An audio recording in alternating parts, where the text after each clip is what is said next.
Making of a Nation, a program in special English by the Voice of America.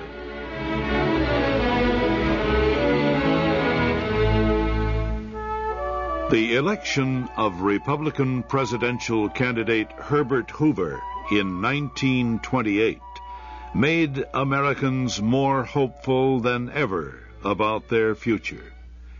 In March 1929, Hoover rode down Pennsylvania Avenue in Washington in the rain to become the new president. "I have no fears for the future of our country," he told the cheering crowd. "It is bright with hope." Herbert Hoover seemed to have just the right experience to lead the nation to new economic progress.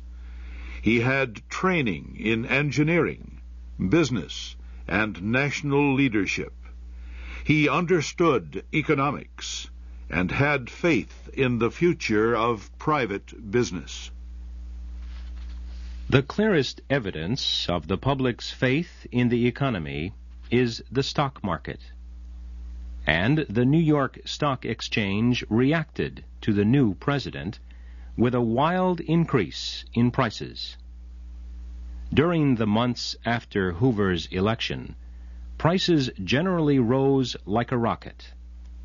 Stocks valued at $100 climbed to $200, then $300, $400. Men and women made huge amounts of money overnight. Publications and economic experts advised Americans to buy stocks before prices went even higher. Time and again, people heard how rich they could become if they found and bought stocks for companies growing into industrial giants. "Never sell the United States short," said one publication. Another just said, "Everybody ought to be rich."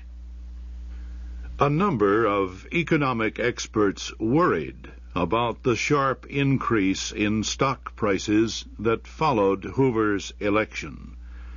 The president himself urged stock market officials to make trading more honest and safe.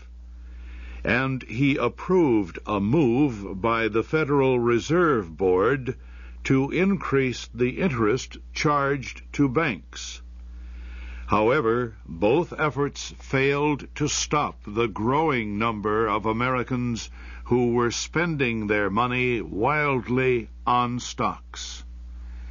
Some experts pointed to danger signs in the economy during the summer of 1929. The number of houses being built was dropping. Industries were reducing the amount of products that they held in their factories. The rate of growth in spending by average Americans was falling sharply. And industrial production, employment, and prices were down. These experts warned that the American economy was just not strong enough to support such rapid growth in stock prices.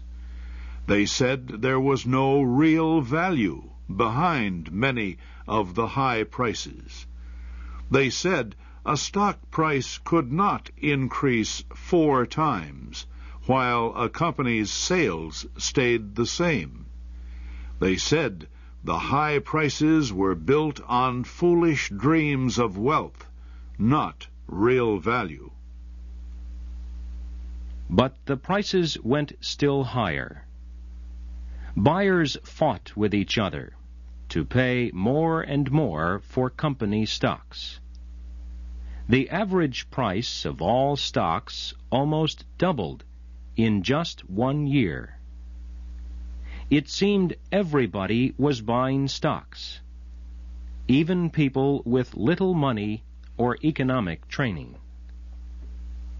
A clothing salesman got advice from a stock trader visiting his store and made $200,000. A nurse learned of a good company from someone in the hospital. She made $30,000. There were thousands of such stories. By early September, the stock market reached its high point of the past 18 months. Shares of the Westinghouse Company had climbed from $91 to $313. The Anaconda Copper Company had risen from $54 to $162. Union Carbide jumped from $145 to $413. Life was like a dream. But like any dream, it could not last forever.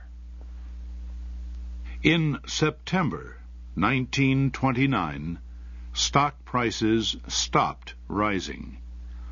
During the next month and a half, stock prices fell, but only slowly.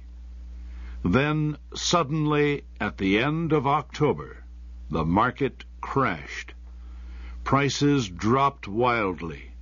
Leading stocks fell $5, $10, $20 in a single day. Everyone tried to sell their stocks, but no one was buying. Fear washed across the stock market. People were losing money even faster than they had made it. The stock market collapsed on Thursday, October 24th, 1929. People remember the day as Black Thursday, the day the dreams ended. The day began with a wave of selling. People from across the country sent messages to their stock traders in New York. All the messages said the same thing. Sell. Sell the stocks at any price possible. But no one was buying, and so down the prices came. The value of stock for the Montgomery Ward store dropped from $83 to $50 in a single day. The RCA Radio Corporation fell from $68 to $24 in just a few hours. Down the stocks fell, lower and lower. Several of the country's leading bankers met to discuss ways to stop the disaster. They agreed to buy stocks in large amounts to stop the wave of selling. The bankers moved quickly, and for 2 days, prices held steady. But then, like snow falling down the side of a mountain, the stocks dropped again. Prices went to amazingly low levels. One business newspaper said simply, "The present week has witnessed the greatest stock market disaster of all time."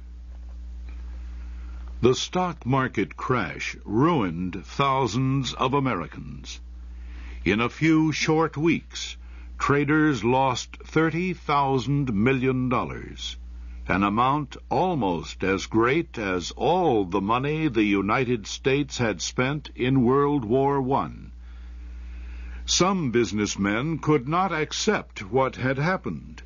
They jumped from the tops of buildings and killed themselves. In fact, one popular joke of the time said that hotel owners had to ask people if they wanted rooms for sleeping or jumping. But the stock market crash was nothing to laugh about. It destroyed much of the money that Americans had saved. Even worse, it caused millions of people to worry and lose faith in the economy. They were not sure what to expect tomorrow. Business owners would not spend money for new factories or business operations. Instead, they decided to wait and see what would happen. This reduced production and caused more workers to lose their jobs. Fewer workers meant fewer people with money to buy goods, and fewer people buying goods meant less need for factories to produce. So it went. In short, economic disaster. Why did the stock market crash? One reason, people had been paying too much for stocks. Everyone believed that prices would go higher and higher forever. People paid more for stocks than the stocks were worth. They hoped to sell the stocks at even higher prices.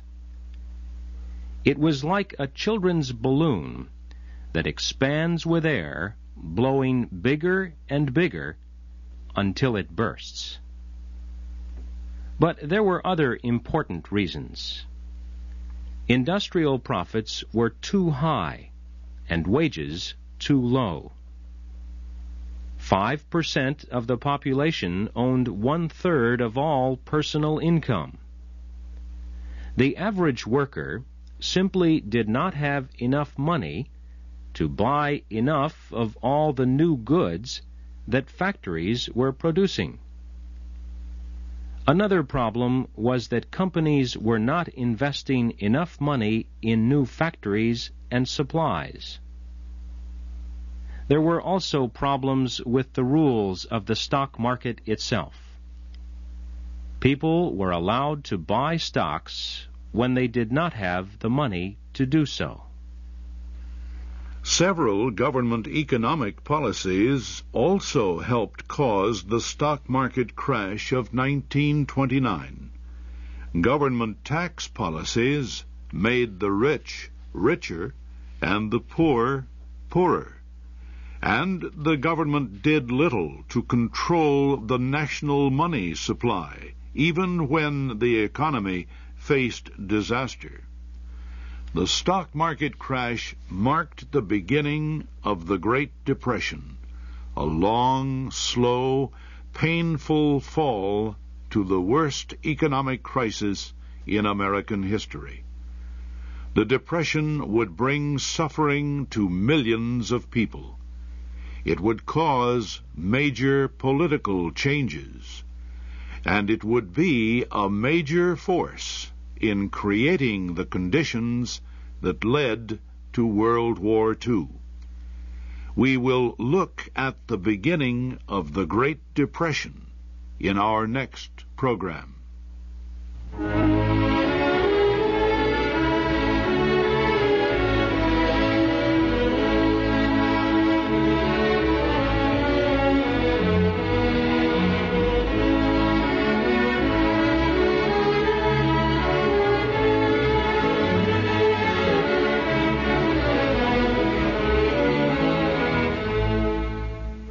You have been listening to The Making of a Nation, a program in special English on the Voice of America. Your reporters have been Harry Monroe and Rich Kleinfeld. Our program was written by David Jarmel. The Voice of America invites you to listen again next week to The Making of a Nation.